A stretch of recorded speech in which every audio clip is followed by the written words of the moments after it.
Okay, guys, just checking something there. Welcome. I know it's a little after 5, and I do apologize if the phone rings in a little while. My mom will be calling to let me know where she's at. She might be taking her time right now because it is windy today. It's been windy since late last night. Well, not too windy, but it really picked up today. It looks like it's died down now just a bit, but it still picks up every now and then. In fact, I can see the leaves still blowing and stuff. Um, Basically, last night went to a low of I think 34, or actually 31, I think, just about. And tonight's supposed to be even colder than that. It's supposed to be like 28. Whether or not you believe the weather or not is entirely up to you. But besides that, I want to welcome you guys to, like I said, even though it's late, welcome you to today's topics on my mind for February 23rd, 2022. It is basically the third day, I guess they would say, in some kind of a paradrome kind of like manner, because every day is, basically, you know, in sync with something. Like yesterday was 2 to the Tuesday, if you will, because it was 02, because it was 2/22, 2022. So it was like all 22s. And now it's 2/23, 22, 2/20. It's one of those kind of rare situations that happens every now and then. It'll happen next year as well in March. Uh, when we get to March, it'll happen in March and all that. So, there you go. But yeah, it's one of those rare situations, if you will. Well, actually, it won't happen next year in March, will it? It'll actually happen It'll actually happen in 2023, 2033. When you think about it, 2033 is when that'll happen again. But basically, it's one of those rare factors where it's like 2020, 2021, 2022, 22, kind of weird. But anyway, I want to welcome you to today's Topics on My Mind live stream. I'm going to try to make this quick because, like I said, my mom, right now, as we speak, unless she is doing a little overtime because they do have parent-teacher conferences this week, which kind of surprised her, like, why are we having it so soon? She even mentioned some of the parents were surprised that they were doing it again so soon. But yeah, if I'm correct right now, she's probably on her way home. She's probably going on to the Altamont, taking her time because of the wind. It gets very windy over in that area. And if not, then she's just leaving because, like I said, a parent-teacher conferences. But with that said, we have, as quickly as we can, 6 topics to go over. But before that, one of the things I do briefly before we start is kind of give you a bit of a vlog, not too long this time around, but kind of a vlog, let you know what's been going on. Also, before I do, let you know, as described in the description box, you can help donate to the channel through various means to help expand the channel, help me out financially, because I do get paid this Friday, but, those bi-weekly, payoffs, sometimes don't always last too long, especially if you got bills and stuff to pay. So with that said, if you want to help donate to me, Venmo at Brian-Walmer-2 is one way to do it. Whatever you can afford, $1 to $5, $10, whatever. Also, Cash App at BW Roses 98 has the $sign before BW Roses 98, but that's what it is. BW Roses 98 at Cash App, if you can help me there. And here as well on the live stream with super chats and super stickers, whatever you guys can afford to do would be greatly appreciated. And if you want to help support me over at patreon.com/BWRoses, you can do that too as well. I have a $1 and a $3 tier. The $1 gets you a shout out and recognition. The other gets you the same stuff as well as content you can't see anywhere else until later on when I decide to make it public. With that said, though, let me kind of briefly go over what's been happening over the past couple of days. 2 days ago was President's Day. And maybe I should have made this a topic, but I don't want to go waste a topic on this. So I just put it together, with this vlog because I'll say this. Ever since start, the Status Claus County Regional Transit teamed up or got bought out by Max, Modesto Area Express, and overall trans development, it's been kind of an awkward transition. Now, as I've mentioned before, one of the drivers I've been riding with for a long time, who hopefully will be my driver this Saturday, because I do got to work this Saturday, she basically said that what's going on is mainly a transitional period. She didn't say transitional, but that's pretty much, how she put it was, it is a transitional period that everybody is going through. And because of that transitional period, a lot of things are changing. A lot of people are getting used to certain situations. And sometimes they're, being told, hey, you can't do this. But then later on being told, hey, that's fine if you want to do it, but it's your discretion. Well, obviously, communication is a big factor that they have to work on, because not yesterday, but, on Sunday night, out of curiosity, I went to the website and they made it sound like, now, correct me if I'm wrong on this, but they made it sound like all the other major holidays were off limits. Like they don't work the major holidays, right? Anyway, they put down in a kind of like a denotion, if you will, or a little bit of a note below, kind of annotation. They basically put below, President's Day schedule is on Saturday schedule. And I'm thinking to myself, wait a minute. Well, I've been riding the bus. They've always had this big screen up there talking about, not just talking about, but showing all the different information of, what to do when you're on the bus, how, to wear a mask, stuff like that. As well as also tells about certain upcoming events to where you can get more information about, what's going on with this transition, but also let us know like what days they are not, running. And that'd be mostly the major holidays. Well, on the screen, when they would show the major holidays they would not be running, one of those holidays was President's Day. But yet, this website tells me otherwise. This website says, oh, President's Day schedule will be running on Saturday schedule, which is every 3 hours instead of every hour and a half or hour and 40, which is the weekdays. So I'm thinking, okay, this is going to save my mom a trip, because she really wasn't honestly looking forward to having to take me to work on that day, because that was her day off. So she's like, oh, okay, cool. That's great. I can sleep in. Whoopee! But something told me to double check the next day, because it was kind of weird, because I was going over I was going over with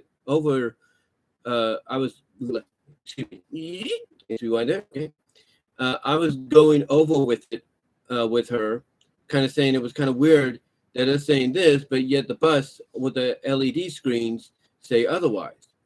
So just out of curiosity to see whether or not I was right, that, hey, maybe my mom doesn't, or not I was right, but to see whether or not what I saw online was correct or not, I decided to call up the next morning. I got up early, basically got myself up early, because I figured, okay, if I get myself up early, I got to take the 928 or the 950, the 928, which is a Saturday run for the bus on but that would have been the schedule for President's Day.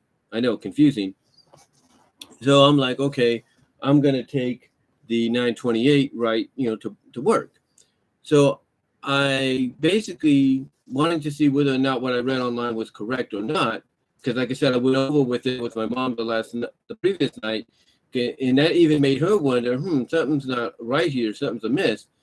So I called up the next day, and the person told me, oh no, the start buses are not running. Max are, though. You heard me right. They said the start buses are not running today, but Max are. And when I tried to explain what says this, she said, yeah, but that's for the Max buses. And I'll be honest, she did sound like she had a bit of an attitude, not much, but, almost like I didn't want to be there. So I'm like, okay, thank you. And she said, no problem. And that was the end of the conversation. So I had to tell my mom early. I said, I basically had to tell her flat out. I said, yeah, I called them, and you only got a few more hours of sleep to enjoy, because you're going to have to take me. And even she was upset about that because she's like, ugh, she's like, I knew something like that would happen. Well, she's like, I knew something was off. Because again, to her and even me, it didn't make sense why one said one thing and this says another. They need to make, they need to put like a note at the side of that information saying President's Day is on the Saturday schedule for MAX buses only, which is Modesto Area Express buses, and that's it. Not start. So she had to take me, which again, I've said this before, I'll say it again. When I first told her about what was going to happen, she wasn't thrilled about it. Now, of course, she was very tired and she had a hectic day, and everything beforehand, which was a Friday. And like I said, it was also late. I got home late from work. So she wasn't thrilled about it. She was not thrilled. Of course, like I said, very tired. Me getting home late, letting her know about that. She wasn't thrilled about hearing it. And so, I knew honestly she was going to take me anyway because she's done this before. She has always been like, oh, I don't want to do this. I don't want to do this. She's done this before. And all it really is when I look at it, it's just her venting in tired frustration. It's a tired vent.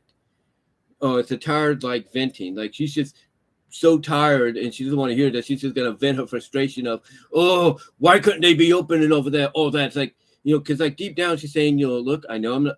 She's like, because deep down, I think this is what her mindset is. Even in a tired state, it's like, I know I'm going to have to take him. I have no problem with that. But I can't say that to him right now because I'm tired. So I'm just going to vent out my frustration at that situation, which she did. She vented out her frustration. And I did get to work a few minutes late, but they didn't mind. I was cool. I was all right. So anyway, the next day, which was yesterday, the bus shows up early or on time, and lately the bus that shows up in the morning to take me to Patterson so I can transition to another bus to go to Turlock has been one of those big buses where, like I said, you could just lounge up, put your feet up like this a little bit, just lounge back, on the bench if it's not taken up and be comfortable. And like I said, I've been enjoying that. But that enjoyment sometimes doesn't last because the next bus I have to transition over to is a bigger, well, it's not a bigger bus, but it's a bigger minivan bus, if you will. Because normally we used to have the smaller minivans. Now they're driving the bigger windows and everything. So it's like, okay, just back to regular seat. And the regular seat's a little bit more comfortable and stuff as well. It's like they're trying to get into that groove, if you know what I mean. Anyway, I do that in the morning. But then yesterday, and it's getting cold. It's already getting cold. Like I said, the low last night was like 31. And it was already getting cold in Turlock, and it was going to rain. Because obviously the weather system is it rains first in, like, let's say, places like Modesto and Turlock before heading away. So it's raining. It's raining, okay? Well, not raining, but it's getting cold. My hands are kind of numb. I should have brought my gloves, but I had my hoodie here, so I put my hands in my jacket pockets to keep warm. And I'm waiting. And hello to Brandon Looney Tunes fan 2000. Good to see you in the live chat. And again, guys, super chats and super stickers are open and available, open and would be appreciated, whatever you guys can do. But anyway, I'm waiting there, right? I'm waiting there. And I'm waiting. And I'm waiting. And the bus is supposed to come around 7:11, right? And I got off at 7. And good job on you, my friend, letting me know how many subs he has. But like I said, I'm waiting. I'm waiting, right? For the bus to show up. And the bus is supposed to show up at 7:11 p.m. Doesn't show up. The bus that's supposed to come after it does. That's right. The bus that comes after it by at least 7 minutes, 10 minutes, comes before it. Other buses scheduled to come a little after it, around its time, comes before it. And that's a good question to ask right now. My favorite Looney Tunes character would be Peppy and Lola. But getting back on topic, he's just asking me some questions here. But getting back on topic, like I said, all the other buses are supposed to come around the time it does, a little after it, come way before it. And he doesn't show up until 15 minutes after. 15 minutes after. So I'm not happy about this. So what I do is I go on Facebook and I put it on Facebook. Then I go to Patterson and neighborhood. I go to Patterson and I go to the Patterson, easy for me to say. And those are good choices too, my friend. But like I said, getting back on topic, I go to Facebook, let it be known how I feel. And then I go to the Patterson and Newman neighborhood watches Facebook pages separately, and I post the same thing there. And the Patterson one had some people kind of trying to explain, oh, maybe it was this, maybe it was that, which is understandable. You know, sometimes you have a writer that comes on, you know, takes the time putting money in or argues and stuff like that, delays. Maybe you have to put somebody on there via the lift, if you will, and that's not a problem. I can understand maybe it's traffic and everything, not a problem. But yesterday was Tuesday. Yes, there was traffic, but wasn't that bad. Because I've seen the bus show up on time in that kind of traffic. So it wasn't that. What happened is obviously this is one of the drivers. I don't know if it's the same driver that usually has somebody accompany him. But basically, this driver didn't show up till, like I say, 15 minutes after. And like I said, when I posted this on the Patterson and Newman pages, the Patterson one got more responses, but there were also in those responses people saying the same thing. Obviously, in my opinion, dealing with the same driver. So what that tells me is trans development or start/max, whoever, you know, runs the gig. I know it's a transitional period, but if you're going to send drivers out at night, make sure you send the correct kind of drivers that know what they're doing and can get to the destination on time, even if they have to make a stop, or even if they have to load somebody up, or they are stalled by traffic. At least let them, you know, at least let those kind of people behind the wheel, because like I said, even with all that, they can make it on time, or at least maybe by a few minutes behind, they can make it. Not by 15. I mean, I can accept 5 minutes, maybe 10 at the most, but 15, that's almost like a half away from a half hour. It's like, what is going on with these people, right? So anyway, he shows up 15 minutes after I get on, and I'm not saying anything. And here's the thing. We have a passenger that's on there, and he has to call up his family saying, hey, I'm going to probably be home later than I expected because of the fact that this guy, you know, I don't know what his issue is, because here's the deal. You know, this is the last I'm going to say about it. One of the stops he makes in Turlock is at the Turlock Transit Center, right? You know, that way they can go in, use the facilities, then come out. You know, that's where all the buses go. Turlock Transit, Max, whatever. That's where they go, you know, to, you know, pick passengers up as well as take a pit stop. Well, we're not even barely out of Turlock. And this guy pulls into the Chevron, the first Chevron, as you're heading down West Main Street to Turlock. He pulls into that Chevron there, okay, which is on the other side. But he pulls into that Chevron saying he's got to use the facilities again. And I'm thinking, dude, you just did. What the hell? Honestly, though, I don't think he was using the facilities. I think he was buying cigarettes. That's my opinion. Anyway, that's when this guy calls up, tells his family, hey, I'm going to be a little later than usual. So this guy obviously has to pick up the speed. It's starting to sprinkle a little bit. So he obviously picks up the speed and, you know, goes a little faster. And hello, Robert Brown. Nice to see you in the live chat. And again, guys, super chats, super stickers are available. Whatever you guys can do would be appreciated. Or open, I should say. Whatever you guys can do, super stickers, super chats, whatever you guys can do would be appreciated. But they are open, just to let you guys know. But anyway, we stop at the Chevron, and the guy gets on the phone. One of the passengers gets on the phone with his family and says, It might be a little later than usual. And so what happens is I get dropped off at my destination because I don't know if this guy would take me to Burger King or not. And he drops me off. I get out. I go across the street. I check my phone, if you will. I check my phone. And basically, it's past 9. It's a little past 9. And I go to see if my mom beat me home because she was doing Bible study that night. And she just beat me home a few minutes before I got around the corner to get to my house by walking. And I'm like, this is ridiculous. Because what could have happened is I could have arrived at the same time she did. Maybe she would have picked me up along the way. But I could have been there at the same time she did. But nope. 10 minutes down, if you will. All because this guy obviously is not taking his job seriously. He's not.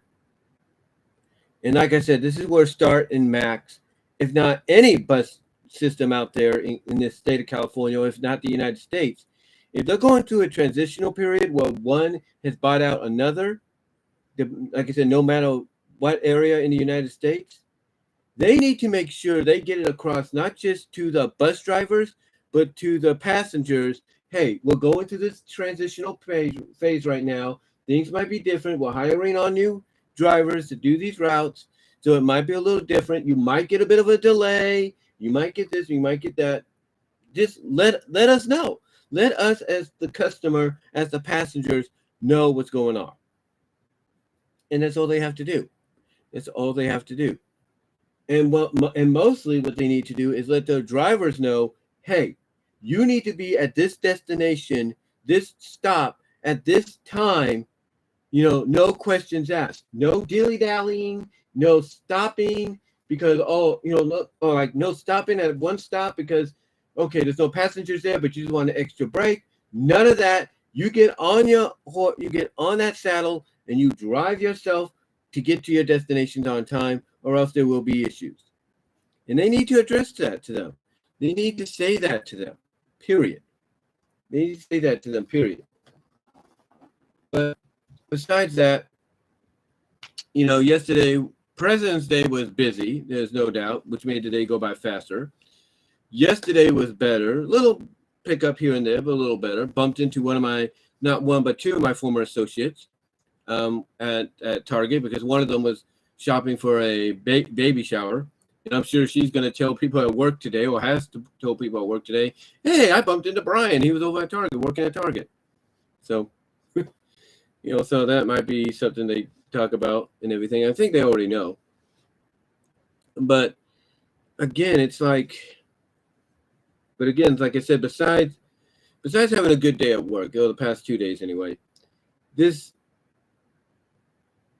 was just, as far as the buses go, like I said, they need to get their act together. Start and Max need to get their act together, period.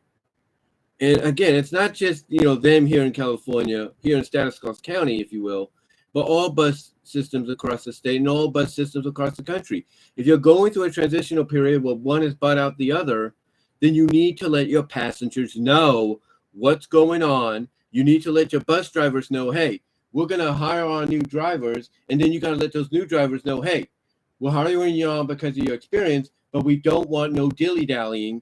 Because if they notice it once, and they need, like I said, they need to pull them aside and say, hey, we saw you do this, we saw you do that. You do it one more time, you won't have a job. They need to let them know that because they need to not keep the passengers waiting, period. But yeah, that's all I'm going to say on that. But yeah, besides that, it's been okay. It's been all right. Work's been good. Just celebrated 1 month this past Saturday at my job, even though I was off. So yeah, overall, like I said, work's been good. I gave my front end manager who does the scheduling, because there's several of them, but she does the scheduling. I gave her the bus schedule to start, as well as I gave the main leader, or at least one of the main front end leaders, the schedule.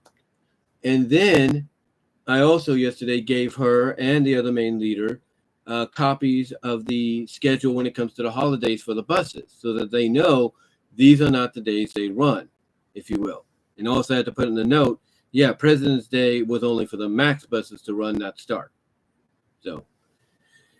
So yeah, one of those situations, if you catch my drift. But again, it doesn't matter what kind of bus system you are across this country. If you buy out another and they merge with you as a result, you need to let the current drivers know, you need to let your passengers know things are going to be changing, this is what's going on, and you have to let your newer drivers know that, hey, these are the routes we're going to train you on. And then if maybe your new drivers do their thing, you need to take them aside and say, hey, you shouldn't be doing that because that is not acceptable here. So yeah, overall, besides that, it's been pretty good. It's been pretty good, and that's all I'm going to say, because now we're at 26 minutes and 10 seconds. So at 26 minutes, 10 seconds, we're going to talk about topics here, and we got several topics to talk about. The first one is PBS's Arthur finale. That's right, Arthur, the long-running series on PBS, came to an end this past week, yesterday, I think, with the episode All Grown Up. And basically it flashes forward 25 years. That's right, it flashes forward 25 years, basically to the present, to show us adult versions of the characters. We'll talk about that. The second topic we'll talk about, Sally Acorn of Sally Acorn, Princess Sally, takes the first step to possibly getting official merch again from Sega. We'll talk about that. Number 3, we'll talk about why the Rescue Rangers chose to go the meta route for their film instead of another Disney afternoon show like, say, Bonkers. We'll talk about that.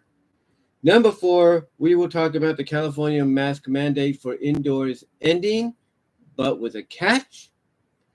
Number 5, we'll talk about now even Sonic's mom from Sonic Underground and Archie Sonic.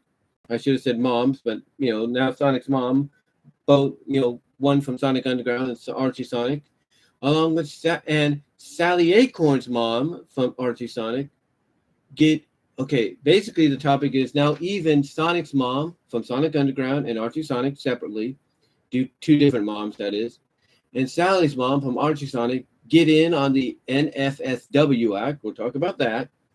And finally, we'll talk about MrInternetMan's Mystic Makeover. And finally, we'll talk about MrInternetMan's Mystic Makeover Demonica character getting more attention. We will talk about that and more in an instant. But as of right now, guys, I'm going to turn on some lights, and I'll be right back. I gotta get myself something to drink.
Okay, guys, I'm back.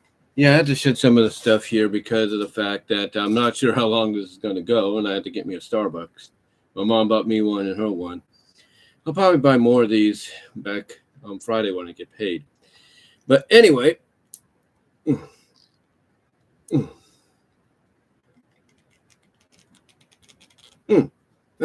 stuck.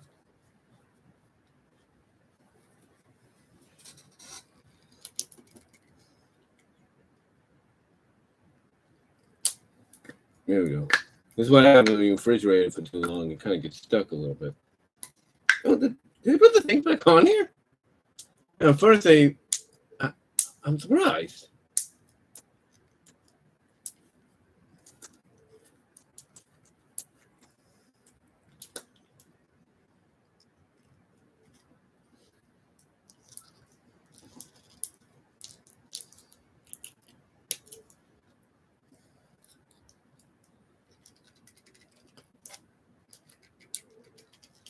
There we go.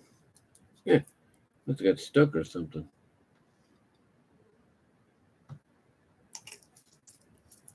Here we go. Anyway, like I said, we're going to talk about those are the topics we're going to talk about, like I mentioned. So the first topic we're going to go with, like I said, out of this at 33 minutes and 45 seconds. The first topic we're going to talk about is PBS's Arthur finale. Now, in case you guys don't know, it's been talked about, reported a lot by many news sites, major news sites as well, channels, networks, that the Arthur series, the Arthur animated series based on the books, which began, the series that is, which began in 1997, has officially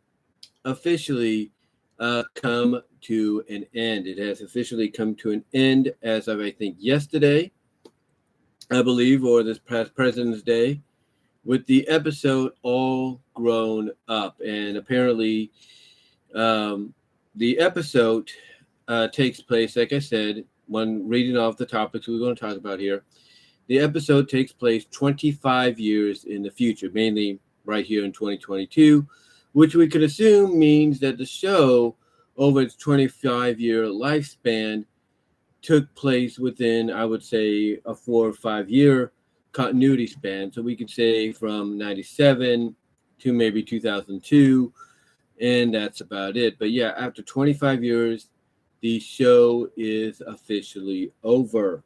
And that basically is, well, I'll say it honestly, that is a long time for a children's show.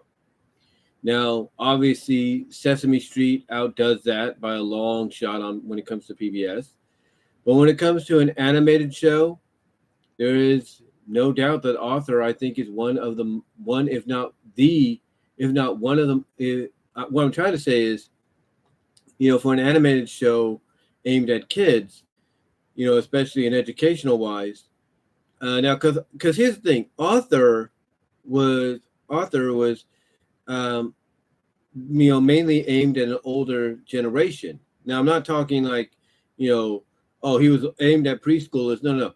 The way it was described is he was aimed at the demographic of Y7, of 7 and up. So that was the demographic he was aimed at. But obviously he wasn't given a TV Y7 rating. He was given a TV Y, with an EI on it. So with an E/I. So anyway, he was aimed at that targeted audience of TVY, like above preschool, if you will, and everything. But he was aimed at that audience of the Y7 generation, the next gen, if you will. And there's a lot of kids that grew up on Arthur. I know my nephew grew up on him. Both my nephews, that is. I know my niece grew up on him because she was 5 years old when he began. So yeah, I have a lot of the younger generation. Like, I have a cousin that is basically the same age as my oldest nephew who grew up on him. And like I said, long story short, a lot of the next gen kids nowadays that are in their 20s, maybe the 30s, grew up on Author, and he had quite the impact. And I'll be honest with you, I was surprised he was still having new episodes made. But when you start hearing the fact that he was having episodes address the LGBTQ situation by having the teacher, the mainstay of a teacher on the show, marrying another guy, it's, it definitely shows you how far, in progression, I guess you could say, even, a show like Author can come. But like I said, when you look at long-time animated shows on PBS, it's one of the, if not the longest running from an animation perspective. And thus it has gained a lot of respect for people. I mean, even the author, even the guy behind the Author series, the book series in which the show was based off of, his son grew up on Author because it was a story that his dad apparently told to him, off the fly, and he decided, hey, that'd make a good book series, and the rest is history. But yeah, Author came to an end yesterday, or this past 2 days, the past 24 to 48 hours. Author came to an end, and this is a little bit of a screenshot of two of his friend and his sister, all grown up, and it's interesting that they went this route, because the one thing that's very popular with a series when it decides to, in the middle of the series, or in the middle of a series, whether it's one of the mid seasons or last to second seasons, or last to or second to last seasons, I should say, or even the last episode period like this one, what they like to do, because it's very popular with the viewers, no matter who you are, is they always like to show you what the characters are doing in the future. A good example recently was My Little Pony Friendship is Magic, but the way they did it is they had it done in a way that brought us back to the present, where Twilight was, on the verge of becoming the new ruler along with her friends of Equestria, but it also brought us into the future to see her in that capacity, in that role, and also to see where the other characters were up to, or to see where the other characters are at and were up to, I should say. But this is an article from Animation News. I think it's from animationnews.com or .org. This is from Animation News, I think, .org. One of the sites, anyway. And this is what they had to say. Mainly, a lot of the articles are saying the same stuff. But this is what they had to say about the finale, and I quote, Author fans bid goodbye to the beloved animated aardvark and his friends on Monday, President's Day. There we go. On Monday, February 22nd, which was President's Day. Good timing. Let me reread that again, and I quote, Author's fans bid goodbye to the beloved animated aardvark and his friends on Monday, February 22nd, when PBS aired the finale of the long-running series. And that would be my mom right now, guys. Hold on.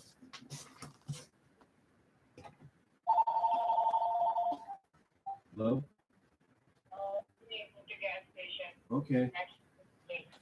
Dial Shannon's number. I hope she didn't see that. I probably didn't. She probably didn't catch it. Yeah.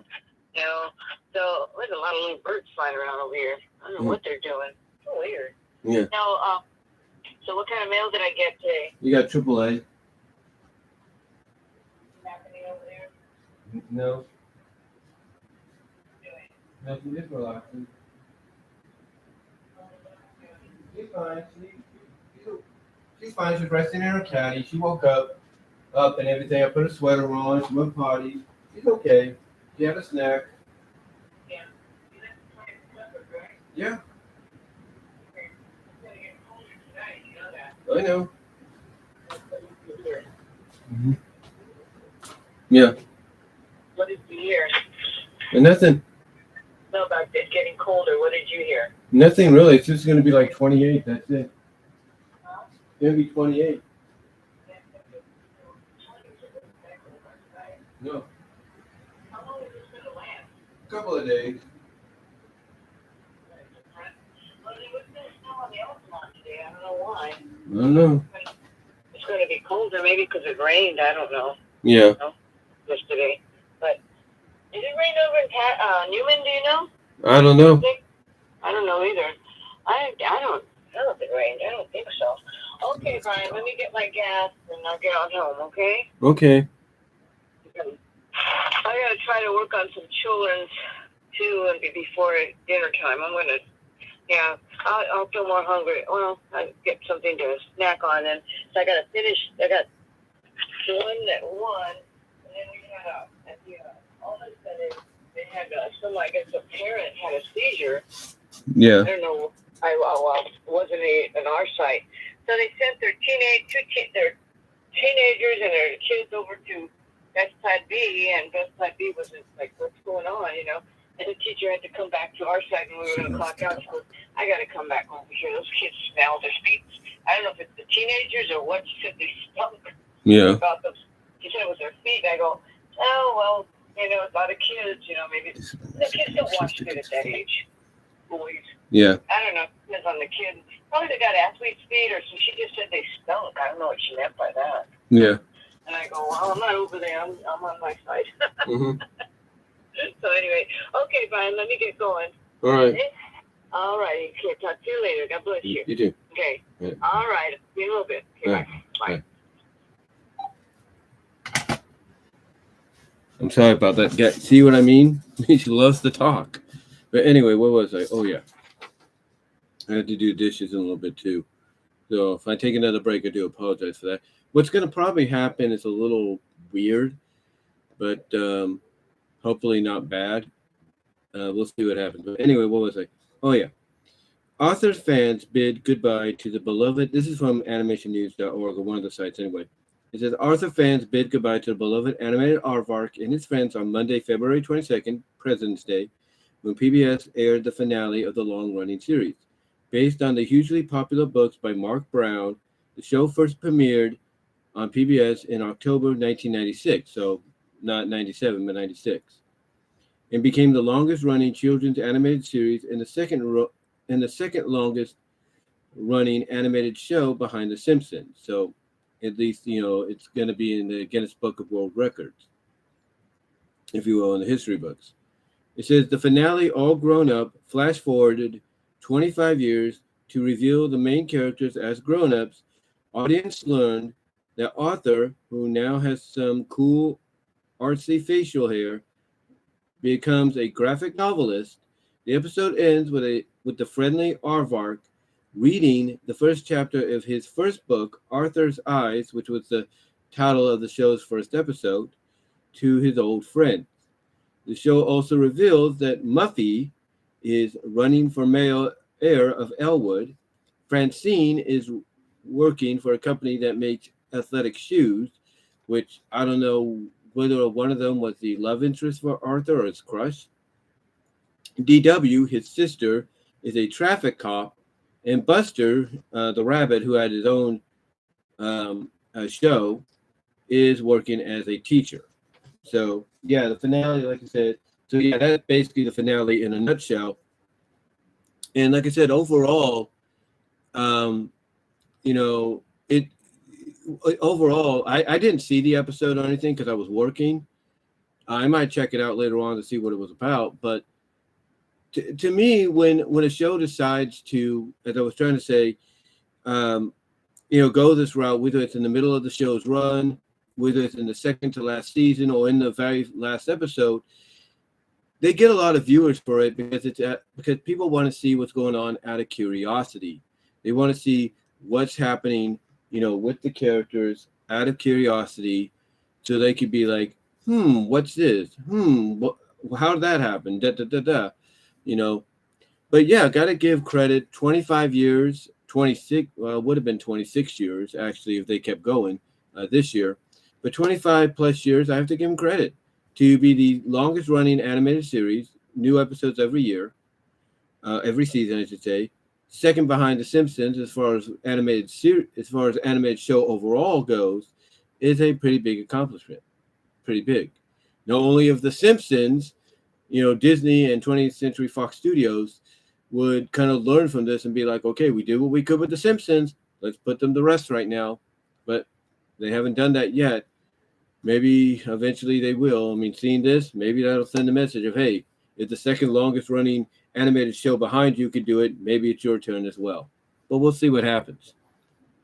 We'll see what happens. But yeah, Author coming to an end. Again, got to give it a lot of credit. I know the episode. You could probably find the episode online somewhere. You could probably find it on demand. Maybe I'll check it out later. It's one of those kind of episodes that even if you've not watched the series, just by watching that kind of an episode, that kind of finale, you kind of get a gist of what the entire run was about. And, you know, I love the idea that they do sometimes, you know, allow the main character that is developed by the author to become like the author and create their own kind of stories from the experience, like, you know, what Author doing here in the finale. So, yeah, you know, big accomplishment for them to get this far, to be able to, you know, get the series, you know, to this point, even during the pandemic. Like I said, you know, my nephews, my nieces, or my nephew, my oldest nephew, my oldest niece, and my cousin, they grew up on this.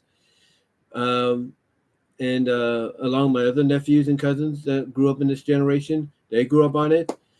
And yeah, it's obviously left quite the impact. And, you know, can't wait to see what they do next. Maybe they might say, hey, you know what?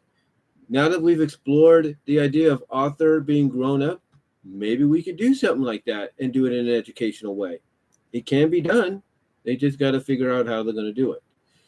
But overall, got to give thumbs up to PBS and Mark Brown for, you know, making this happen for the past 25 years. And let's see what they do next. Like I said, maybe we'll see them in a new series with a grown-up, not a satire as we see on YouTube, but mainly an official wise. Maybe we'll see it like that. And maybe we'll get something out of it. Who knows? Maybe, you know, who knows? So we'll see what they do. We will see what they do.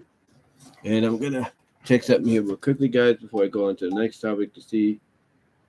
Okay, so yeah, my mom usually takes about 10, 15 minutes. So if she talked to me for a couple minutes there, she's probably going to get home by at least 6:30 at least, maybe.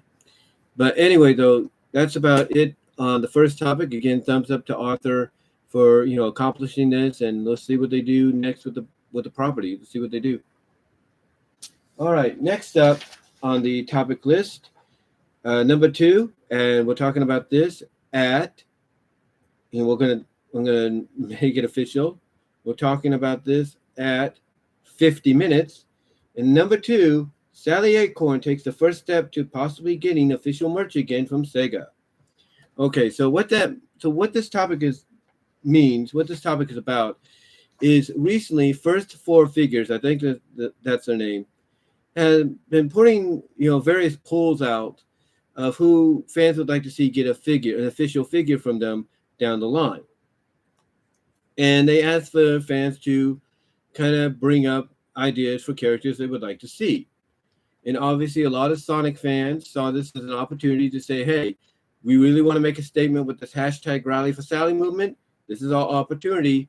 And that's what they've done, because they had basically listed Sally Acorn as a figure they would like to see made into one of those first 4 figurines from an official standpoint.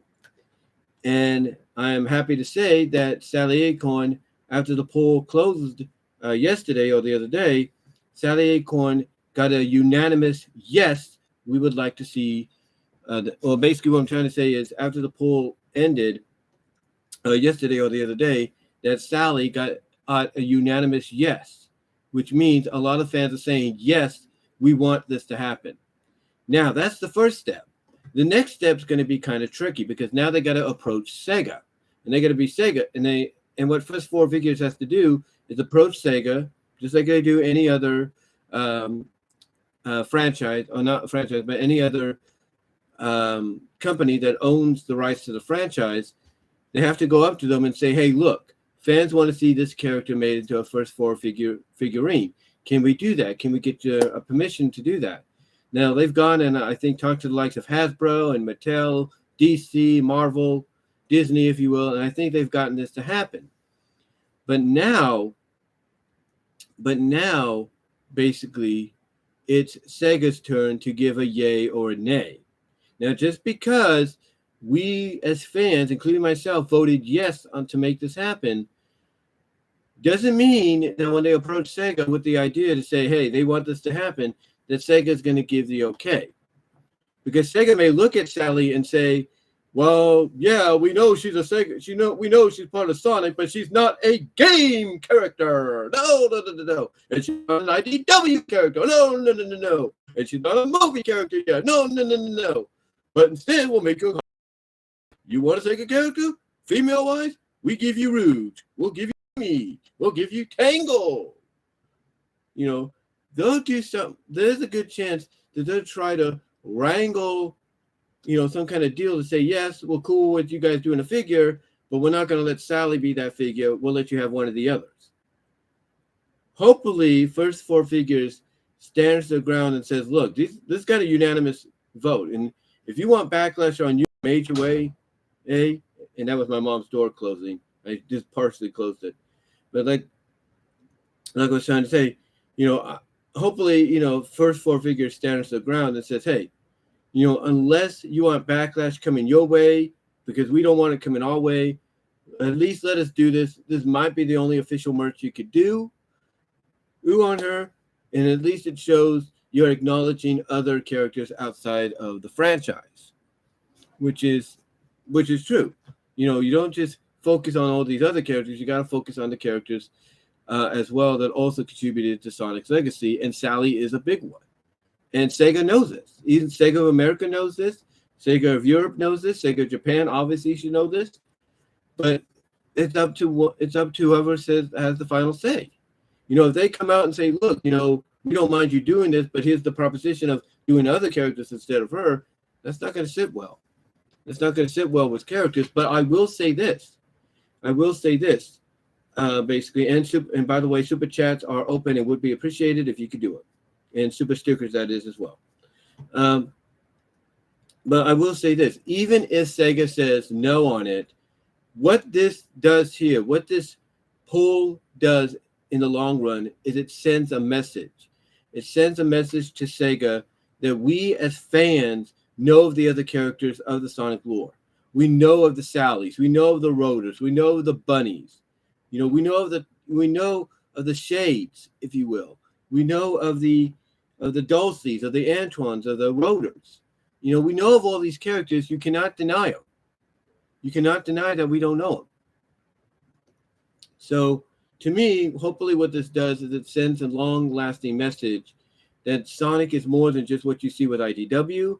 It's more than what you see with the movies. It's more than what you see in the games.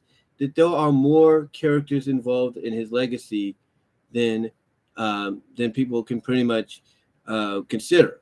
And Sally is a major part of that, or at least one of the major, if not the major. Yeah, you know, Sally Acorn, what I'm trying to say is at least a major part of that. So, yeah, Sally Acorn, yeah, big first step taken, you know, to, you know, for not only the character herself, but for her fans, for the Sonic fans overall, and for the Rally for Sally movement. Big first step taken to possibly get her official merch again for the first time in 25 years. Yeah, first time in over 25, 24 years, because some of the last merch she had, if you look right here, while I'm pointing, right here,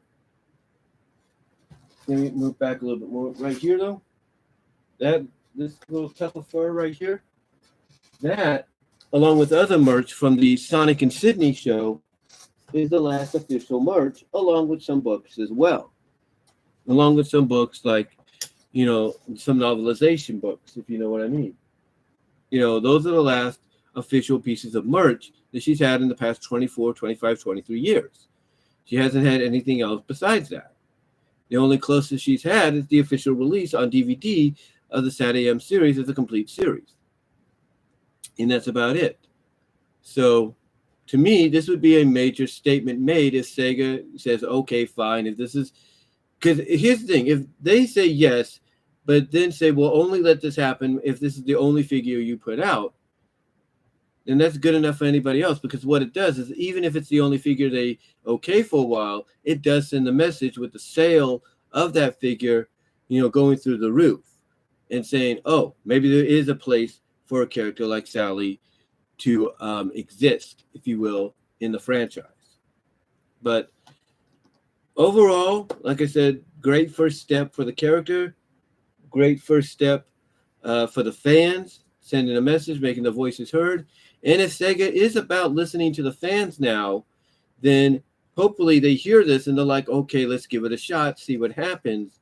And believe you me, if they say yes, and it happens, and this thing sells in a big way to where more has to be made, Sega's going to look at that and be like, oh, maybe there is room for this character.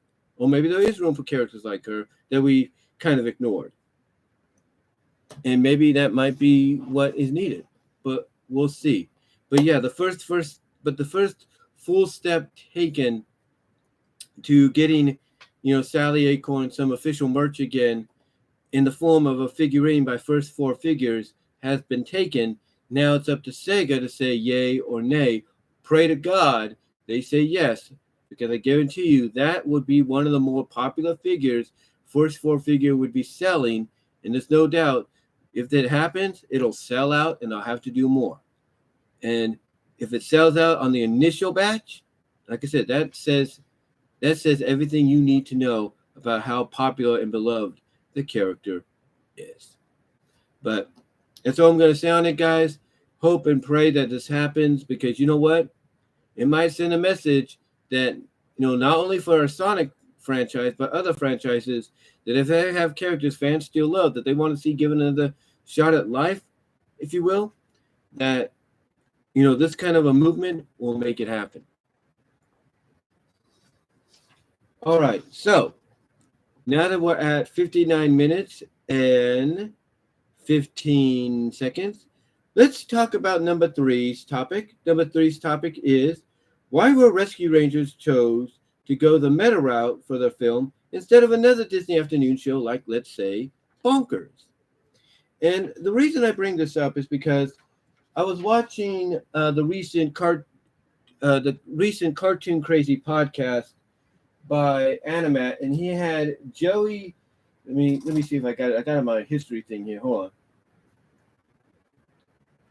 He had Joey T Cartoon P Palooza, Joey T Cartoon Palooza on as a guest host on his recent Cartoon Crazy podcast, that being Animat. And the first thing they talked about was Rescue Rangers. And during the conversation, Joey and Animat both almost, simultaneously said that the better Disney afternoon show to go with, if you will, in this kind of a route of meta-ness where it's very Roger Rabbit-like, would be Bonkers himself. Because pretty much the Bonkers show initially, when it first came out, was, well, not officially when it first came out, because that was totally different. Well, not actually. They did touch upon some of the things in his previous career. But when they went the Lucky Pacal route and syndication, it became very, very like an animated version of, Roger Rabbit. So when Joey and Animat brought this up, they both agreed that Bonkers probably would have been a better solution or better answer to go in this, do a movie of this matter with, because you could relate with it, because it feels, well, not only can you relate with a similar, what I'm trying to say is, not only could you relate with, the story that Bonkers would be telling about his career ending, but then you could do the same kind of story like with Rescue Rangers with Bonkers, because then you could say, look, this is what happened with the character. This is, what his show really was. And you could basically go the same meta route, what I'm trying to say, with Rescue Rangers that you could with Bonkers. And according to Joey and Animat, it would have made more sense. It would have made more sense in the long run. But that the reason they didn't do it is mainly because of the fact that Rescue Rangers is more popular than Bonkers. And another thing is that people are still singing the theme song of Rescue Rangers than they would of Bonkers, because they remember it more fondly than Bonkers. And that might be true. And also there's that situation where fans still blame Bonkers for Rescue Rangers being taken off the Disney afternoon. But the point is basically, when you look at what they're talking about, when you hear what they're saying about, why a show like Bonkers didn't get this opportunity, they do have a point. Because like I said, Bonkers does feel like he's the kind of show that would fit more in tone of being a show, about a former actor, losing his job, but then being revealed as being a show within a show kind of deal, like what this is, it would have made more sense. It would have made more sense, because not only would you be revealing that Lucky and Bonkers and Miranda and Fawn and all of them are being actors in a show that's based on a show, or that's based on a storyline of a character losing his job and becoming a cop, and then we find out it's actually a show that they're all part of, it would have made more sense. It would have been easier to follow. And you could have done a lot more with the human characters. Like, as soon as they're done filming, you could have the animated versions of Lucky and Miranda step out of the studio, and all of a sudden they go from animation to real life. It would have made it would have been a good visual to see, in my opinion. But here's the thing. Like Anna, Matt, and Joey pointed out, and I just said, and I just said myself, I should correct myself there. Bonkers wasn't a very popular. I mean, he has a popularity to him. He has a cult following to this day, and to me, it was one of the better. He was one of the better shows they did. But Bonkers wasn't as popular as Rescue Rangers. He wasn't as popular. He wasn't as beloved, and his theme song wasn't as memorable. And also, when you look at, again, people blame the Bonkers show for taking Rescue Rangers off Disney Afternoon. You also look at the behind-the-scenes issues with the show overall. Then you can probably understand why Disney didn't want to do it. And that's fine.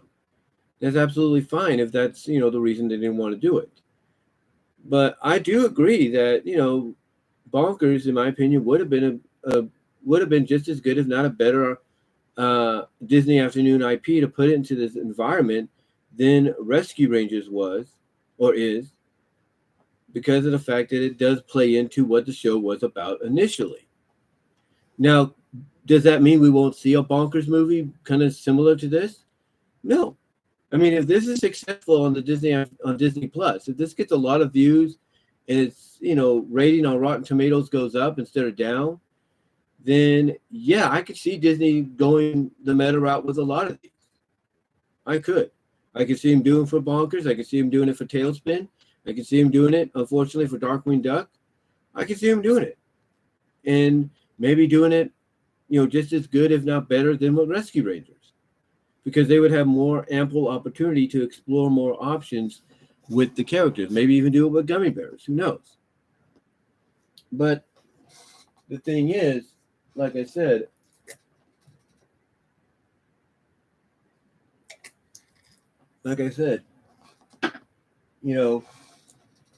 it's just one of those situations where I think one IP was more popular over the other and more beloved over the other, that it was easier to go that route than with Bonkers.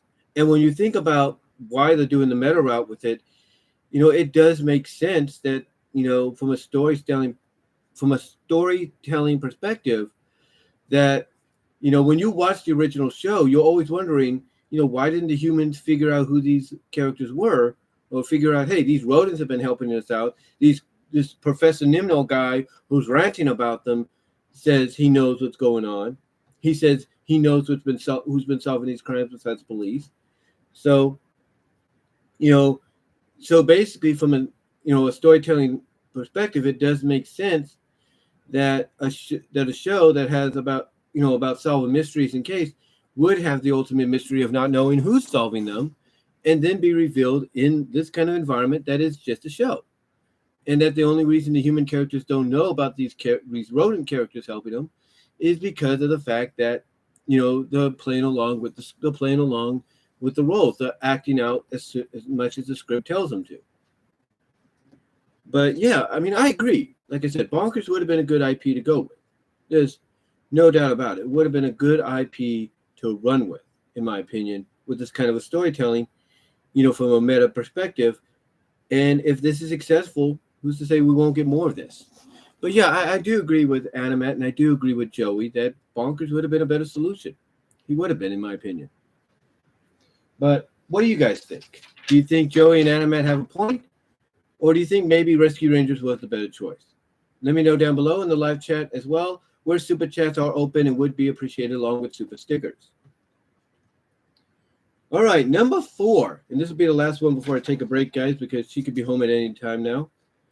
Number 4, we'll talk about the California mask mandate for indoors ending, but with a few catches. That's right. As a week, basically, as far as a week ago today, which was the 15th, today being the 23rd, but as far as a week ago on the 15th, the month-long mandate, which originally was supposed to end in January, but got extended to this month until last week, on the 15th officially ended, but there are a few catches. Some of those catches are the fact that until the 28th, the last day of the month, a lot of the school districts in California are mandated to have kids wear masks. Now, some are not doing that because apparently they feel it's only fair that if people that have been vaccinated fully, boosted and all, can take the mask off, indoors, then kids that are the same way should do the same. But that's not the case, because they're saying we need to evaluate, we need to, continue to see the progress, if you will. So there are a few catches to where but mostly kids, still have to wear the mask indoors. And it's not a very popular decision. They're coming up with these different plans on how to not only live with the virus because it's still out there, but to also combat it and be ready for it. And yeah, it's just one of those situations where, hey, you've reached the goal, the end of the rainbow on one part of this situation, but you're still struggling to get to the end of the rainbow, into the end goal with the other.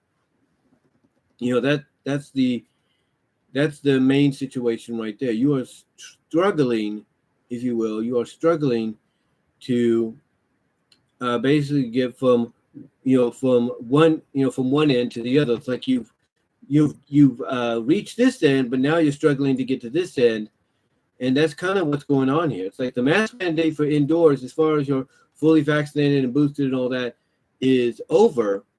But the catch being, kids still have to wear it until the 28th at least to see what happens there. And basically, if you're not fully vaccinated, even if you have one shot, you still got to wear a mask indoors. Those are the catches. And, obviously not a lot of people are happy about this. And, with these catches being, still out there, along with this ending of the indoor mask mandate overall. So we'll see what happens. So we'll see what they do. I mean, the 28th is coming around, and if they say, oh, you know what? We're going to extend it to the end of the school year. Yeah, that's what we're going to do. Then that's what they're going to do.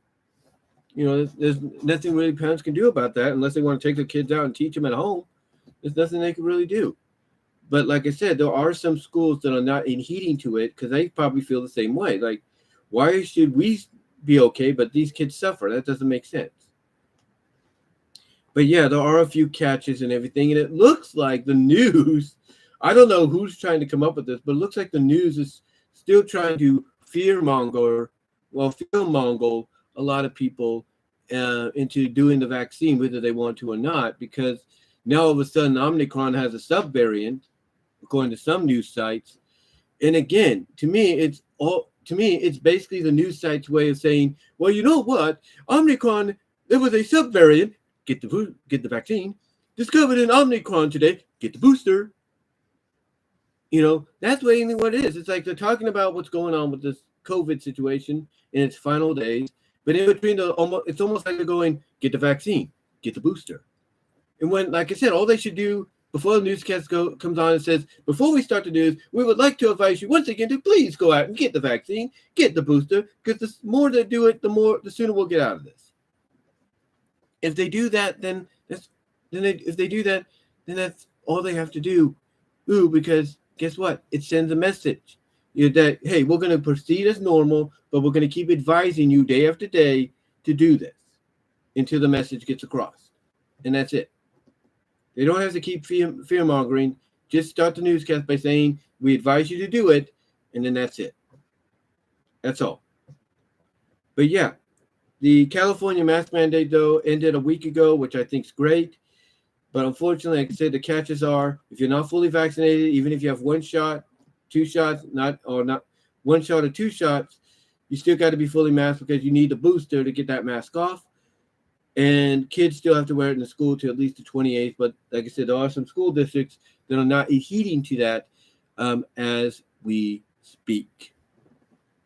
But yeah, what are you guys' thoughts on that? Let me know in the live chat, in the comments down below.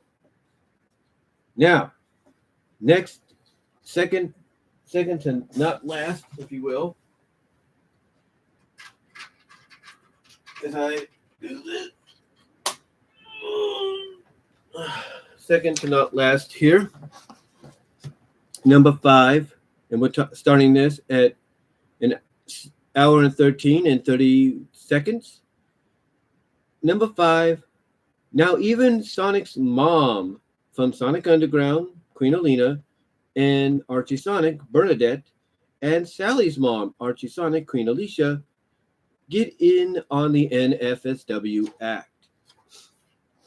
And what that means is, and I want to make this short and everything, basically there are stories at fanfiction.net and fanfiction.ws, I guess a subsite of fanfiction.net, that have the queens kind of having a little fun, if you know what I mean. And hold on for a second.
Had to take care of a few things there, guys. But yeah, basically what this topic is about, and again, I want to make this real quick, is Sonic's is at fanfiction.net and fanfiction.ws, again, which I think is a subvariant or subdivision of the site, have been, there are some authors there that have been, writers, I should say, fanfic writers, that have been creating some M-rated stories because of, the material in there. And one of them is called My Mother's Keeper. This was the inspiration for a modified version of the story by another writer called Sweet Royal Love, where the main the main romance is between Queen Alicia, Sally's mom, and Sally herself. That's right. Both are very similar, but My Mother's Keeper is a lot more extensive in its storytelling, and more detailed in its certain NFSW moments between both Alicia and Sally. And this. And I'll say this way, Sweet Royal Love, it has its NFSW moments. Believe me, it does. But the story which it modifies or is kind of doing a remake or does a retelling of My Mother's Keeper. Whew, My Mother's Keeper blows that out of the water. I'll put it to you like that. But if you want to check it out, you can look it up online. Google it, My Mother's Keeper, fan fiction, Sonic, and there you go. But yeah, the original blows out the retelling out of the water in a big, big way. Also, speaking of Alicia, she also has her moments with Tails in one of the chapters for the love and sex story, because it's a chapter series that one of the fan fiction writers is making. She has a moment with Tails again, along with Sally, in a mother, I think it's something like A Mother's Need or something like that. It's called basically, A Mother's Little Need or something like that. I can't think of the name right now. But she has a NFSW moments with Tails in both of those, which, by the way, Tails is aged up to the appropriate age. And then there's one that I recently discovered. One is called, I think one is called Royal Swim, where Alicia has her moments with Sally and Sonic. Sally basically being willing to share her mom with Sonic, just like she does with Tails in the other story that's written about him. But then the one that really got me was Queen's Delight. And you can consider it a bit of a crossover between Archie Sonic and Sonic Underground. But here instead, the Sonic that we see in these stories is from the Underground universe, and he is with Sally. And obviously they don't mind sharing each other with others. Like there's a scene in this Queen's Delight where Sonic and Sally are sharing themselves with Nicole.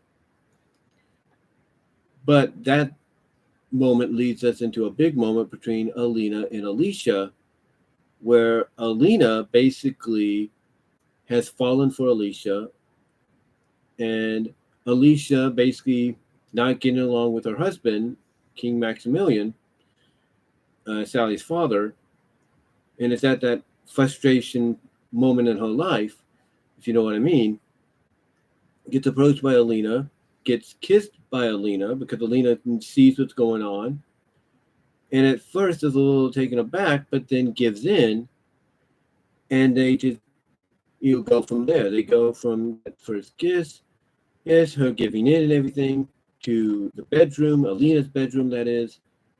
And let's just say your imagination can go from there of how far they go, because they go extensively far here. They go, I'll put it this way.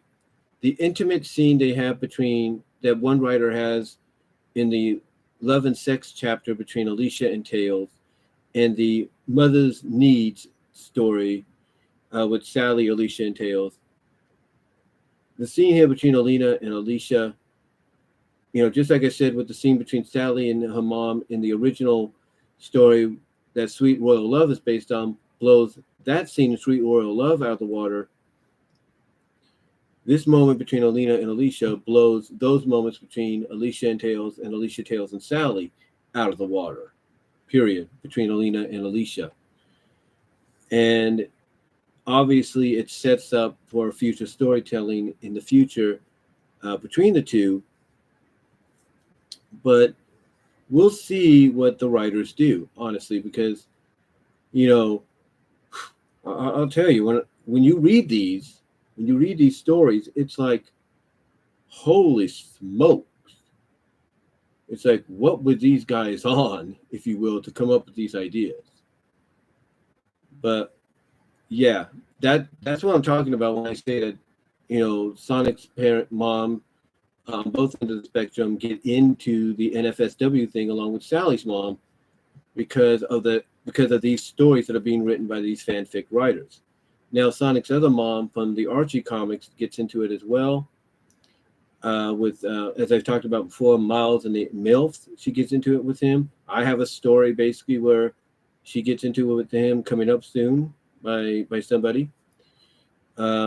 And then, of course, there's the Love and Sex one, where a chapter is dedicated to that as well, with the possibility that Tails may have gone beyond just, giving Bernadette a good time in the process in the Love and Sex chapter that takes place in. But yeah, it shows you how far creative, and optional fans have when it comes how far creative fans will go and what options fans have when it comes to utilizing characters. Because if they're willing to utilize Sally and Sally's mom from Archie Sonic and Sonic's mom from Underground to have an intimacy between each other, and then, have Tails and Sonic's mom from the Archie Sonic, Bernadette that way having intimacy, and Alicia and Tails, and so on and so forth. Yeah, it tells you that basically, like I mentioned earlier, with the Sally figurine coming hopefully from First Four Figures, pending Sega's okay, it shows you that the options for characters to be utilized in the Sonic lore is unlimitless. It is unlimitless, if you will. And if you want to look these stories up, like I said, Google them, go to fanfiction.net, fanfiction.ws, look at them, read them, and I guarantee you'll see exactly why I say the Alicia Aleena thing blows the Tails and Alicia, Tails, Sally, Alicia scenes from those stories out of the water, and why the original My Mother's Keeper intimacy between Sally and Alicia blows the retelling in Sweet World of Love out of the water. But yeah, check those out, and I'm sure you will enjoy them. With that said, guys, I've got one more to talk about, but I'll talk about that in a little bit. Going to take a bit of a break. So be right back.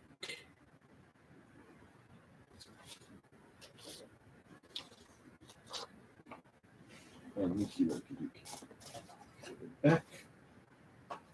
I'm going to cover the camera just in case, guys. So be right back.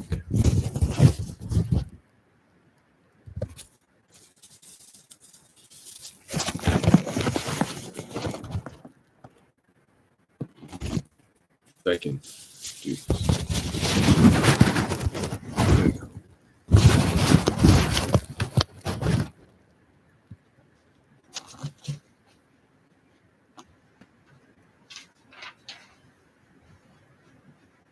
It might be an extensive break, guys, so hold on.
Okay, guys. Sorry about that. Just wanted to cover my bases. You know what I'm saying? That's why I have my security camera on right now. Trying to cover my bases here. No, my mom's probably going to go get a snack or something, or at least something to eat because she's got to work on some conferences today for kids, for tomorrow. But anyway, while I'm waiting, let's make this quick.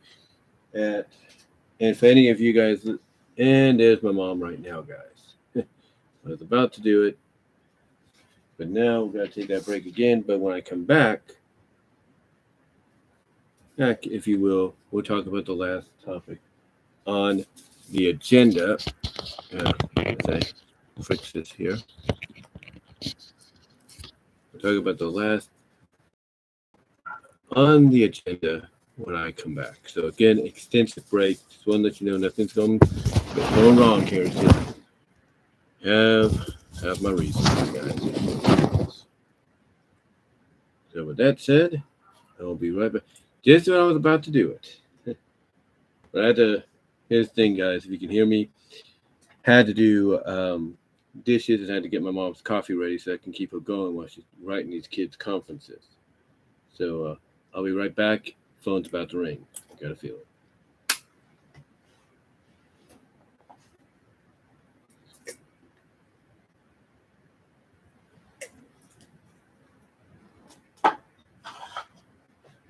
If she's wondering what's going on here, don't be surprised she asks what's going on here.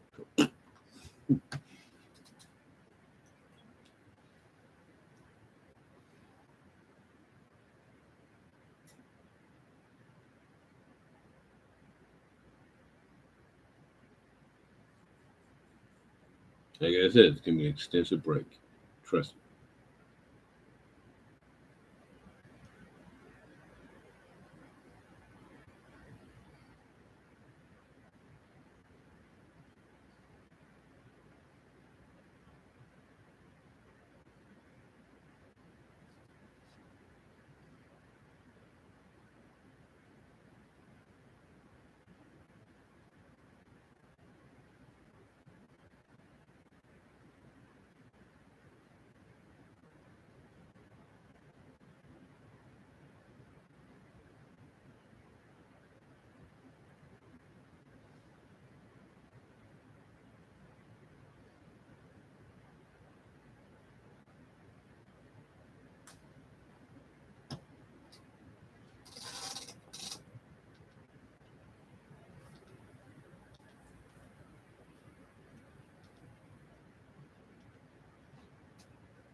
She did okay. Interesting. Yeah.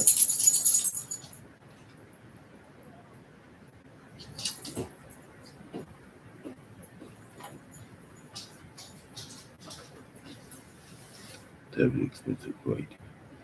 Hold on.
Okay.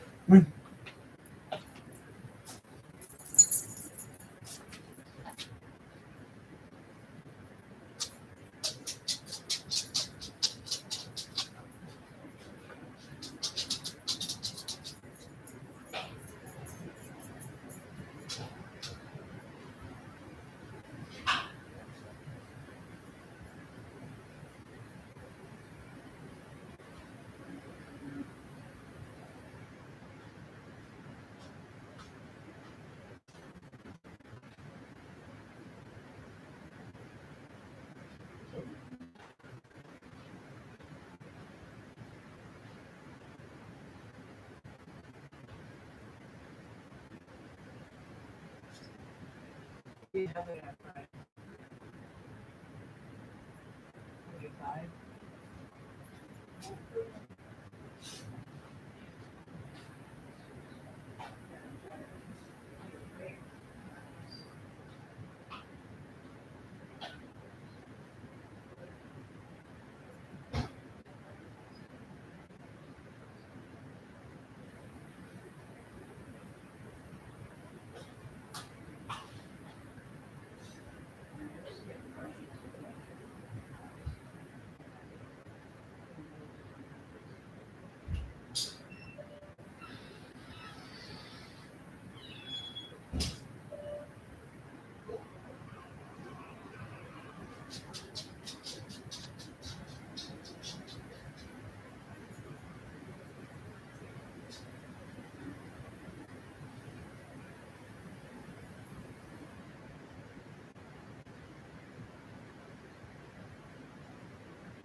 You know, like with that guy's thing, when it was out windy, it flew, goes up a little bit.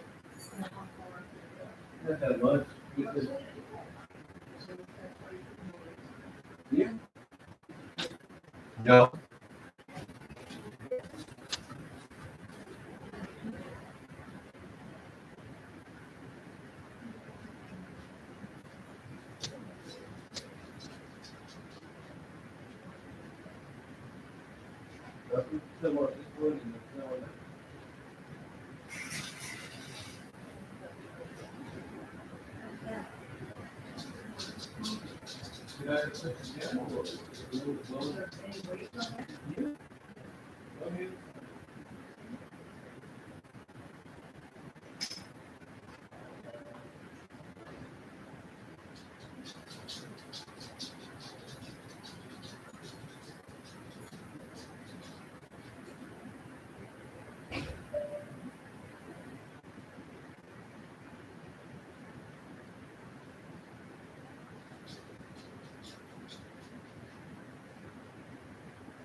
Go back in here.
We have this work down and face it like this.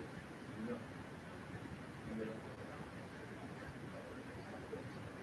No. It was enough to us that if they have to do it, then it's up to the work.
Yeah, I'm not surprised.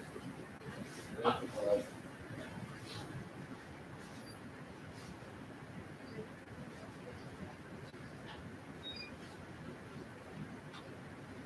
Yeah.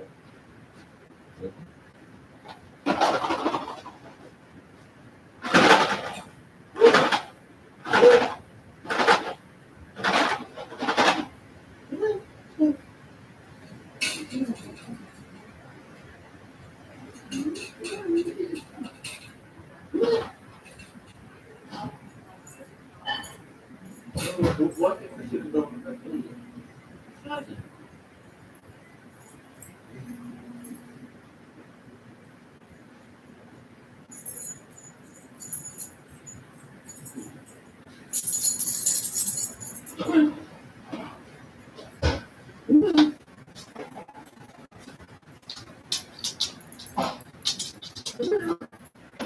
And she's fine. I put the whiskey in her bowl and she carried it to her bed.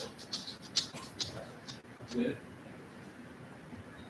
That's okay, Mom. This is what it is for her.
Sure, Ben. Okay.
Yeah, we gotta get our nails trimmed. Sorry for the wait.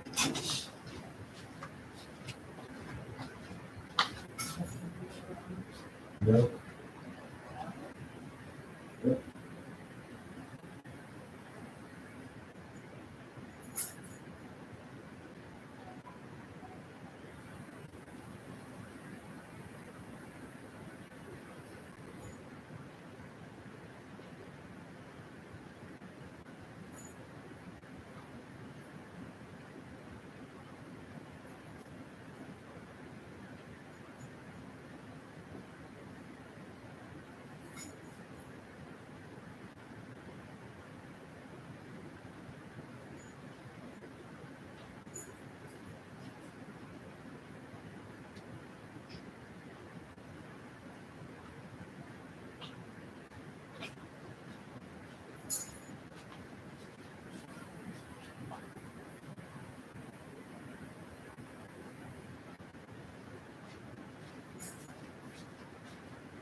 Yeah.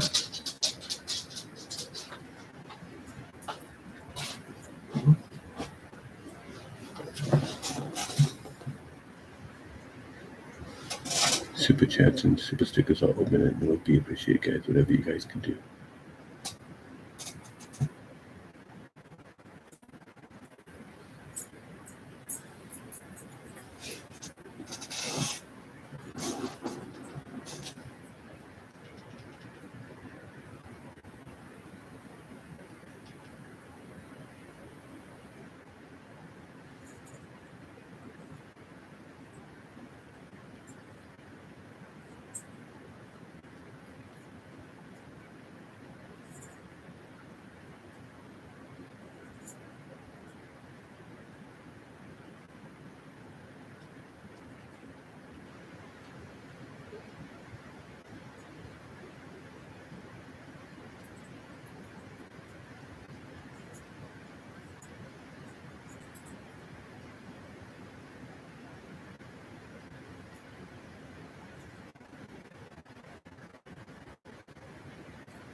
We're back.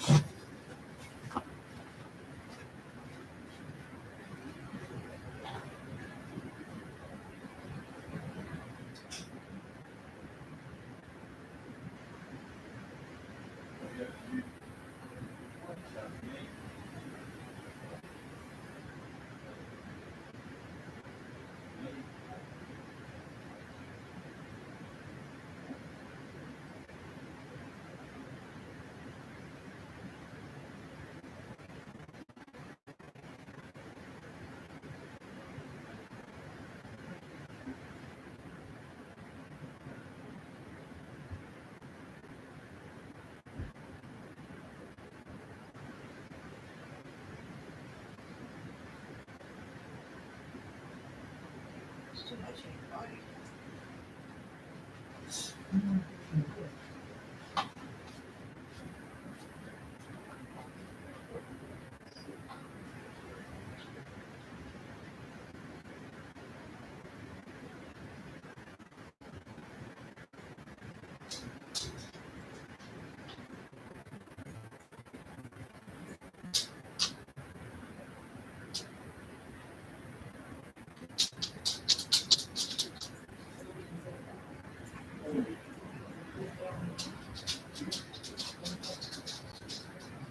Maybe.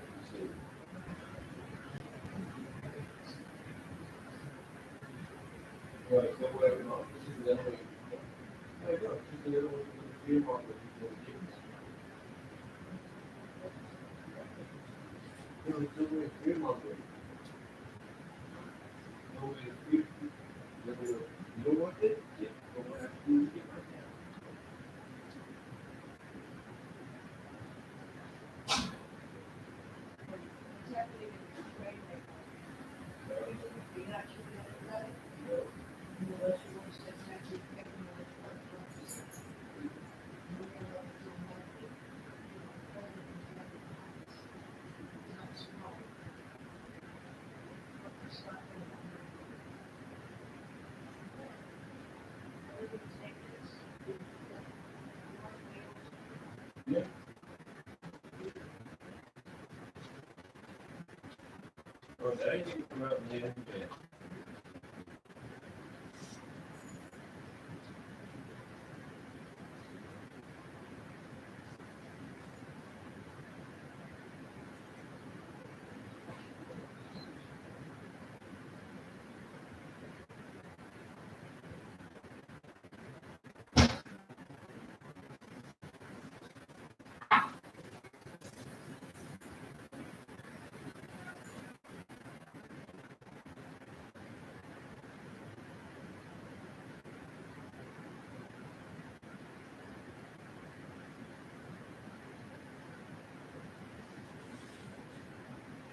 Listen.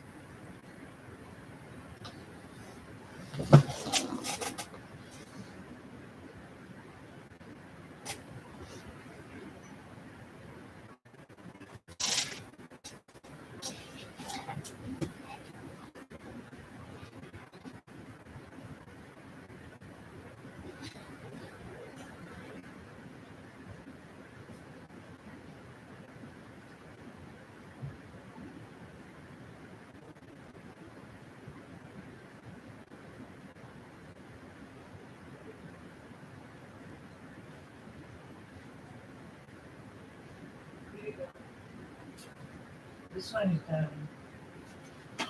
what are you? This is the breakfast one for Cool. 2 for $4. And you got the croissant one. How's this Burger King? Do they get complaints? No, it's fine. Where is it? I'm saying it over here. I just seen it. Where did I see it? I don't even see the croissant. It should be. I don't know. Oh, there it is. Right there. Mhm. You get a meal. Is that a meal? 2 sausage, egg, and cheese, bacon. Maybe be nice Yeah. for breakfast one time. Yeah. You want to keep that in the wallet? Yeah. You can keep it outside. Huh? You can keep it on the Get a discount. People will. in the kitchen.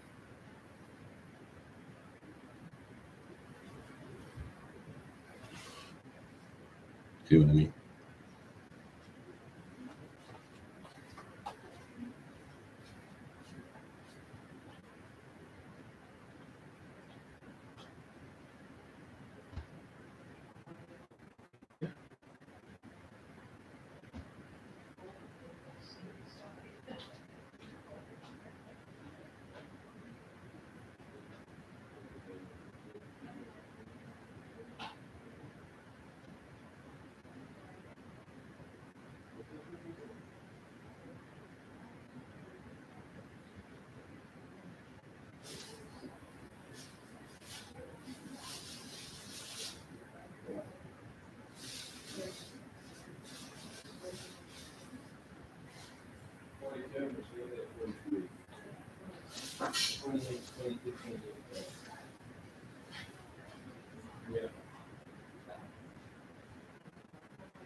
protected by the building he's paying.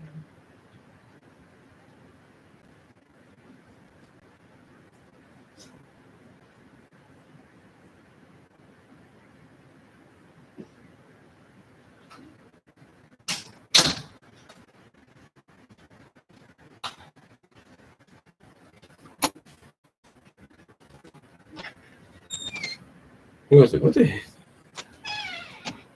No, disappearing.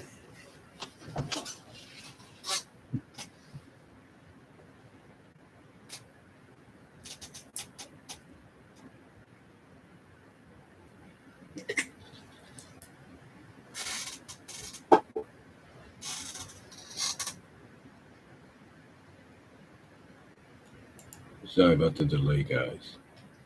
It's what happens when you live with family. So what's going to happen is I'm going to edit this down the line after it's fully downloaded. And that way I'll give you a more condensed version.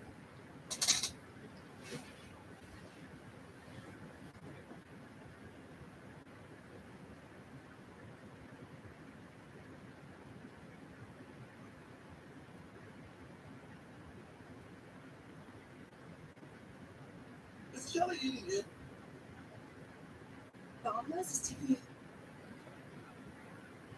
The new cheesy bacon fondue burger. Baseball and nursing players don't reach an agreement by Monday, but it's likely the 2022 season is not going to start on time. WCPO9 News reporter Taylor VENMO joining us live from a job fair that is actually happening at Great American Ballpark today. Taylor. Yeah, that's right, Tanya. Inside Great American Ballpark in the Valley Sports Club, they're hosting that hiring event tonight ahead of the upcoming season, but there are some obvious uncertainties on when that season will start. And the Cincinnati Reds weren't able to say much about this, but I did ask ballpark operations how the potential for a delayed start kind of impacts how they're preparing leading up to opening day. Take a listen. How do you guys play around that in terms of employee and staffing, or how do you continue moving forward with your staffing? Yeah, so we are working towards opening day for 2022. It's business as usual. The Reds organization planning for an opening day on March 31st. They're looking to hire about 150 people for this season. It's ushers, it's ticket takers, it's security staff, guest services staff, and then runners to help all on our game day staff. The impact of a delay to the Reds season stretches far beyond Great American Ballpark. It has a whole kind of domino effect going on. It directly impacts hotels, bars, and restaurants across the city. E&O Kitchen is just down the street from Great American Ballpark.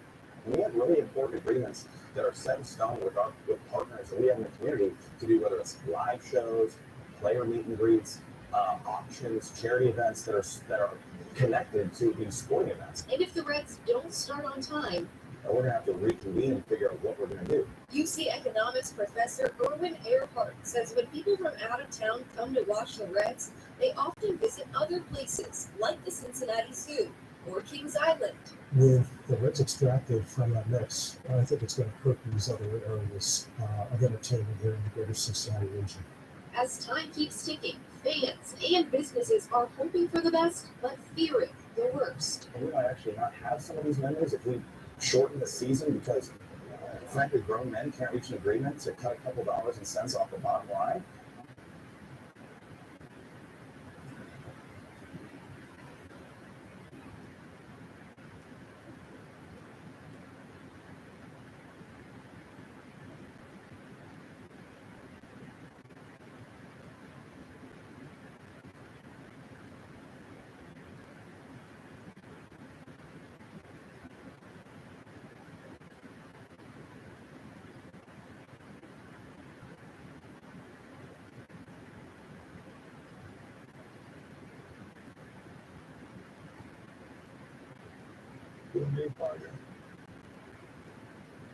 Looking for home?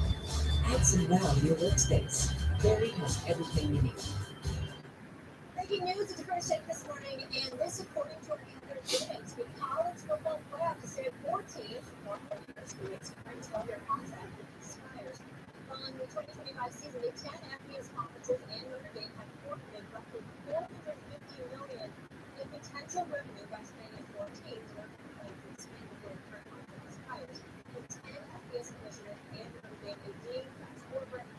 have had to unanimously agree on this. Stephen A. Stay at 4. Are you pleased? I'm not pleased. I think it's fair should be to 8 teams.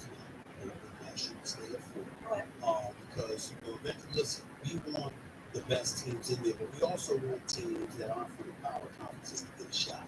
And when you look at it, especially I think Cincinnati, even though they lost to the playoffs this year, represented themselves pretty well. They didn't embarrass themselves, and I think that when you look at it from that perspective, they should extend it to 18. But the thing that really confuses me, FBS schools and Notre Dame forfeited in excess of $450 million. Yeah, 450. And then on top of it, the board can only change course and reverse their decision through the duration of their contract. They would have to unanimously agree to do so. I really need an explanation from those 10 FBS schools. And the thing, why would you turn that down? Why wouldn't you want 8 teams instead of 4? Why wouldn't you want it? Because I don't understand it. I mean, I gotta read up more about it. We're just getting there.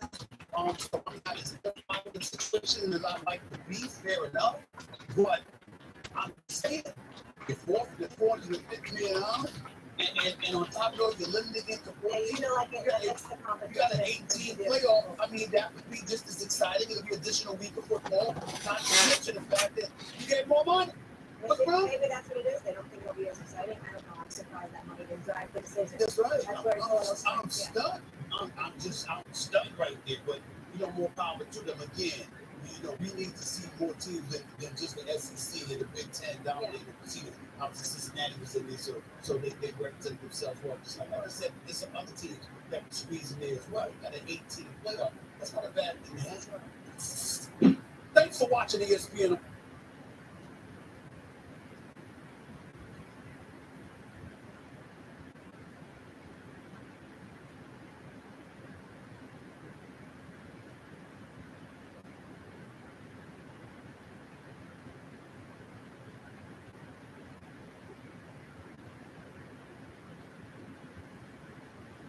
Was delivered with Uber Eats.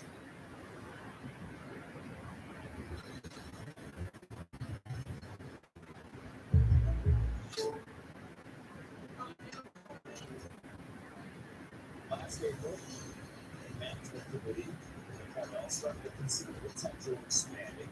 In June, a 12-team model was made public, which was followed by a potential vote in September that was later postponed. And today, it's the announcement that the playoff will stay at 4 teams through the 2025 season. College football playoff reporter Heather David joins us now with much more on the story. Heather, there was so much optimism surrounding the expansion. This concept, we're talking about 6 teams, 12 teams, 10 teams. What happened? And why did it fall short now? Why do we have to wait until the end of 2025?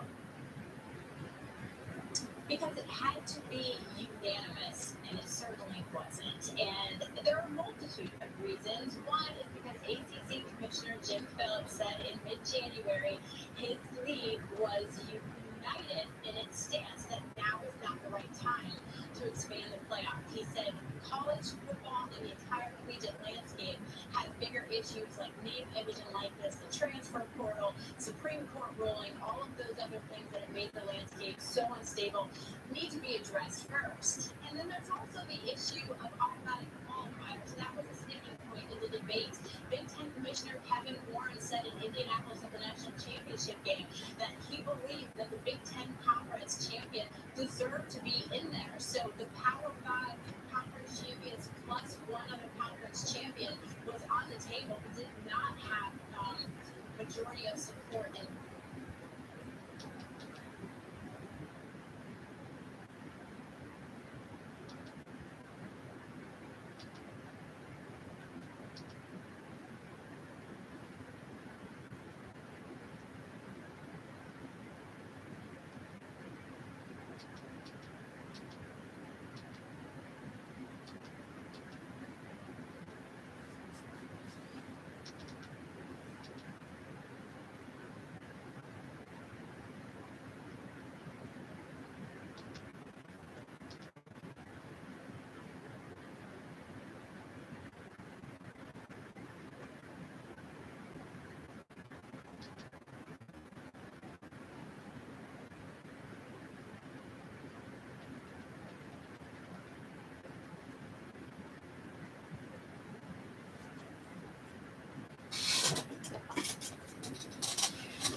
Okay. Thank you for being patient, guys. I do interrupt this. I do apologize. This goes back up again. So, just letting you guys know about that. But let's get into the last topic as quickly as we can. And that topic is Mr. Internet Man's Mystic Makeover Demonica character getting more attention. And what that means is, first of all, he's basically made a return. He's doing what's known as a second skin series of drawings. Basically, it's one drawing, or 3 separate drawings collab together into one picture, and then he individualizes those drawings the next day. So far, he's done pictures of Demonica becoming Jean Grey, Demonica becoming Red Monica, and recently, as of today, Demonica becoming Catwoman. I don't know what he's got planned for the next one, but that's what he's been doing. And he, like I said, he's been individualizing them the following day. Now,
separate. That's why I don't want to take a chance or anything. You know what I'm saying?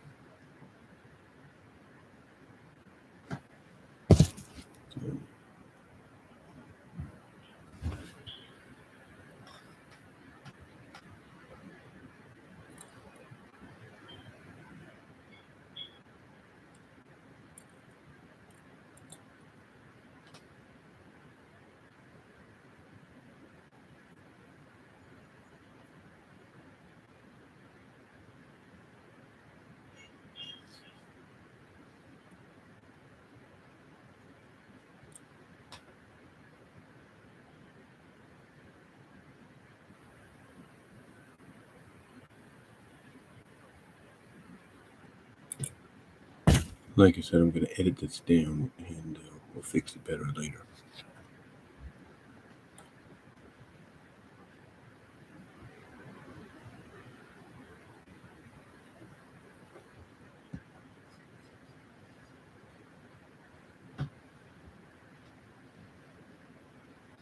Just gotta be patient.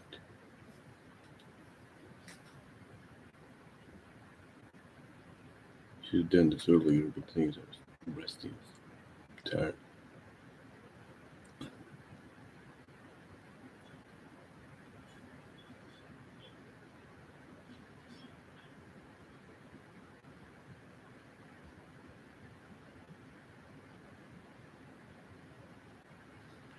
You know how that is.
Just time.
What? I'm working on these kids, so Okay. you can. Oh, you're not home right now. No. I'm eating a snack right now. Okay. Hey, thanks for taking care of the plants and the dog. And Yeah. stuff. What time? You don't work tomorrow? No. What time you work Thursday? Friday I work 9:30. Oh, okay. 9:30 in the morning. What time do you have to catch the bus? 7:30. Oh, okay. That's not too bad. They gonna put a bench out there for you guys I don't know. in the bus stop? I don't know. I didn't ask.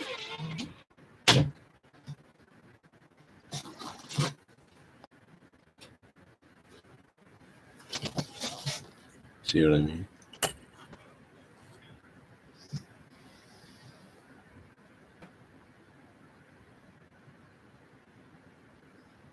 I have to flip the phone. I don't know.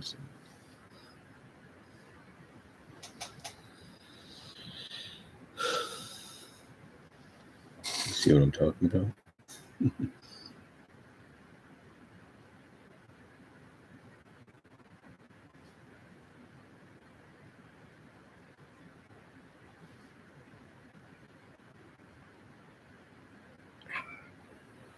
Ooh.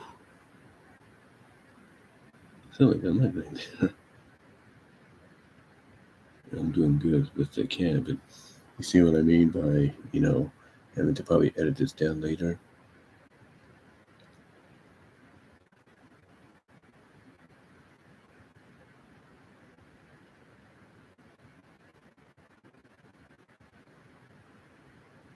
Okay, we good? Just making sure.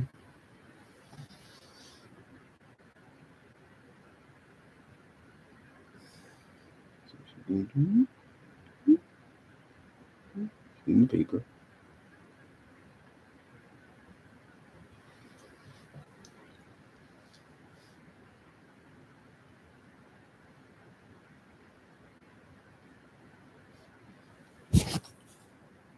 All right, I think we're good.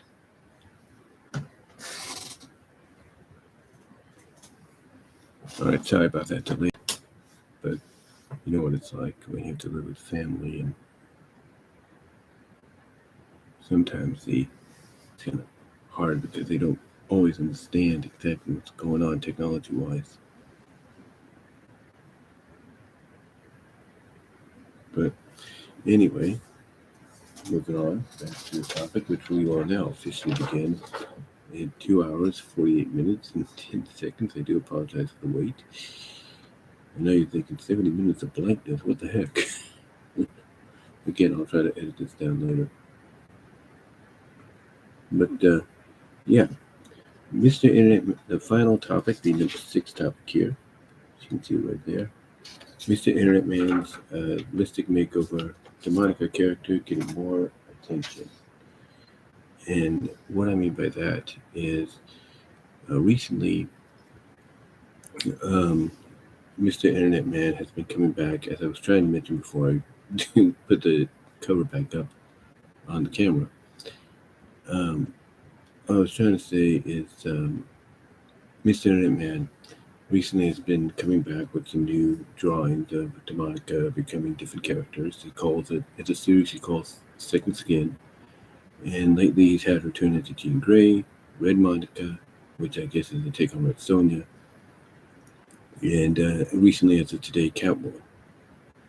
And he's also individualized these pictures the day after he's put like the collab of all three pictures together. He individualizes them the following day, posts them up one by one, like basically they're together, but then he separates them, if you know what I mean. It's kind of like this here. This picture here is posted here individually with different issues. Each part, like that part was issue 253, 254, that, right? You piece them together to a big poster. That's basically what he's doing recently with his character. With her changing into these different characters of Jean Grey, Red Monica, and Catwoman. Well, also, he's been collabing with Trouble TRO, and they did a story called Agent Pink, Bedlam's Revenge, which went for a while. And they recently decided to continue that with a sequel called Bedlam's Revenge 2, but it's not, as far as I know, not as action-packed as what's being led on. Instead, this is more of a epilogue, if you will, a very NFSW epilogue between Trouble TRO's character Pink, Agent Pink, and Demonica, And what I mean by NFSW, let's just say they get very intimate with each other to the point that during the intimacy, they start to have a little fun by shape-shifting into different other people, different other women, characters, if you will. And what they do next, because I think the last characters they changed into were the Baroness. Signal is unstable. I do apologize for that. Okay, it's not anymore. I do apologize for any lag. But like I said, Demonica apparently has enjoyed being more of her succubus, mischievous elf self. In other words, Veronica has enjoyed just being in her Demonica alter ego. Especially since she just lives on her own, doesn't really do much, and interacts with those that actually accept and understand her, and probably have the same abilities as she does. But to me, when I look at the fact that Mr. Internet Man comes back and he's giving his character these little series of drawings that he's doing, like Second Skin, and then I see what's going on with his collab with Trouble TRO, and then I hear what he's doing, or not doing, but hear why he has her becoming anybody but Veronica, except maybe there's a recent one that ARY01 did, where Veronica was invited over to basically tune into these Egyptian-like sisters that worship this Sphinx-like creature, basically role-playing, if you will, and they really get into it, if you know what I mean. Or really get into character, if you know what I mean. And that's the only time we've seen Veronica outside of being Demonica. Well, every other time Mr. Internet Man has had her, be Demonica from here on in. And like I said, the story that he has going around is she enjoys, like I said, she enjoys being her Demonica self more than her Veronica self, which, as I was trying to say that, as I'm keeping an eye on what's going on in the living room through the security camera, as you can see.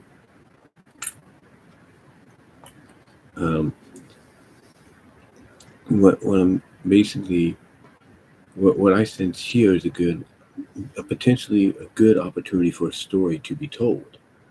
Now, I do know, I don't know what's going on, but I do know that minor alterations, if you will, was working on the series or working on a self-titled story for Demonica's character involving his character Ruby Walker. But the last we saw that story, it ended with a cliffhanger on chapter 10. So we don't know exactly what's going on there. I don't know if minor alterations has just decided not to do it anymore. Maybe they've had a change, where they feel like this is not them. They don't want to do this. I don't know what's going on. I know they're still kind of active, but who knows what's happening, with this whole COVID situation. We know sometimes it has to take precedent over anything else, but again, we don't know. I don't know what's happening with him. So it's kind of up in the air, but I do know that I've been taking a little bit of an advantage of that because one of the stories he did was called The Model and the Symbiont. And I decided I wanted to do a more alternate version of the recent chapter he stopped on with that series and go from there. And just do my take on what I feel should have been a more appropriate direction to go in, with all due respect to what Minor was doing. But yeah, there was that story series, and it worked out. It was pretty good, the Demonica one. And again, there's a lot more potential for it to grow and expand. I've even seen AZ Ant Zorson, if you will, collab with him, and there's a lot of potential there too. To do even more. But when I hear him say that basically in continuity, Veronica loves being Demonica, mostly now than anything, that to me opens up the door for potential, not just mischiefy fun stories for Demonica to be part of, webcomics, whatever you want to call it, but also, a very character developing story if he felt like going down that path with Veronica herself, because one of the things you could see happening is her parents wanting to come for a visit and her coming back to being Veronica, but that urge to be Demonica just keeps crawling out, like she can't stand being her human self anymore. And that'd be a great story to tell. And maybe, have at least maybe the mother be more understanding than the father, to the point that maybe the mother is wondering, is there a way you can share that ability with me, or share what it's like to be in your shoes? And, obviously with her powers evolving as Demonica, she can do that. But to me, there's a great story to be told there. And I think Mr. Internet Man, all he has to do is, when everyone gets the opportunity to do so, just put pen to paper or put finger to keyboard, and there you go. I think, he has a great story on hand, besides what he normally does. I mean, obviously he knows how to tell a story because he's currently the head writer of the sequel to Bedlam's Revenge, the more epilogue sequel between his character and Agent Pink, Triple TRO's character. And yeah, I can't really think of any better story to really latch on to storytelling-wise to probably go with in the near future. But yeah, she's getting a lot of attention here, and this is just an example that when you create something that gains people's interest, or people that have similar interests to what you do, or what they do, I should say, when you gain people's interest to have a similar interest of what you do and have similar characters like you do, it's going to get, the word's going to get around that, hey, this guy is onto something. This guy has something cool here. Let's check it out. And, everybody will, and then there will be everybody else that wants to, ride off that, like Minor Alterations did with the Demonica thing, Turbo TRO, what they're doing, AZ, what they're doing, and many others. They want to ride off that. They want to collab. They want to tell stories involving their character and the Demonica character. And this is how, when you think about it, how a lot of the storytelling that got behind the likes of Hotel Has Been Hotel and Hell of a Boss, You can tell that kind of collab in storytelling with people that had similar interests as the original creators help take those shows off to the next level, help them become a reality, from, just being plain old fan fiction. And I see that here. I see that potential here with Mr. Internet Man's character. The only thing he has to do is jump on it and take advantage of it with others that want to help him out. But yeah, lately, like I said, his character's been getting more attention. Like I said, he's coming back once in a while with these series of, drawings, as well as he's collabing with Trouble TRO on, the Beldam Revenge storyline, mostly the epilogue, which is very NFSW, if you catch my drift. It's just the catch is it involves the ghost shape-shifting into a lot of different things, maybe even things that are not human. As well as he has people like Minor Dash Alterations, whenever they get back to it, doing a series based on his character and involving their character as well, and their character gaining the same powers or similar powers as, Demonica Veronica, if you will. But really, it's amazing to see that, his character is getting more attention now than I think he's expected, because the attention's coming from all these different collabs, and hopefully he'll be able to capitalize on that and build towards it. And like I said, the potential is there for him to have Veronica's parents get involved, mostly like let's say her mom, who would be more supportive than the dad, and have fun in that manner. So yeah, I can't say any more than that, but yeah, it's getting more attention. I suggest checking it out at deviantart.com at minor dash, not minor, I suggest checking this out if you haven't checked it out yet at deviantart.com. Look up or search Mystic Makeover or search Mr. Internet Man. It's one name, and you'll see exactly what I'm talking about. And if you want to support Trouble TRO on Patreon, support him. I think it's about $5, and you can get access to the collab comics that's currently going on between Trouble TRO and Mr. Internet Man and their characters. And really, that's all I can say on it. But anyway, though, guys, with that said, I do apologize for the almost hour delay or break, if you will. I told you it was going to be an extensive break. My mom came home, had to help her settle in, take care of stuff, and that's about it. So I do apologize for all of that. I do apologize for putting this over as a covering, because honestly, my mom doesn't like the fact that she would be seen on camera or anything. So I don't want to deal or chance with that, if you know what I mean.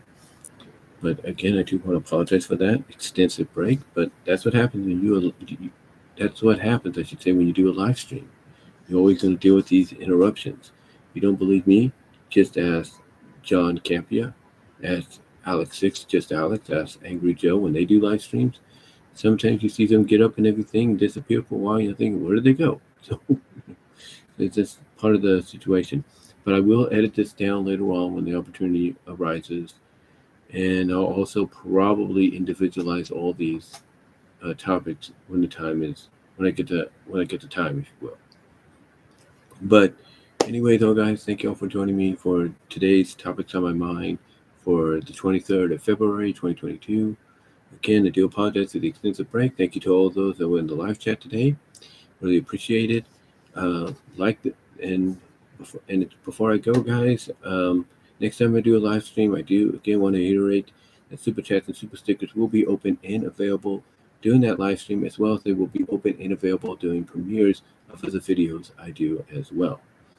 But until next time, guys, if you want to check me out in other places, check me out at BW Roses Discussions and all your favorite audio podcast locations except for Pandora. Also check me out at VENMO and BW Roses for content you can't get anywhere else due to copyright reasons.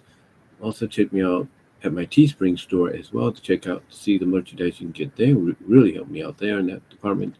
Also check me out, like I said, at Venmo at Brian-Warmer-2 and at Cash App at BWRoses98. And check out me at patreon.com/BWRoses to support me in that area as well.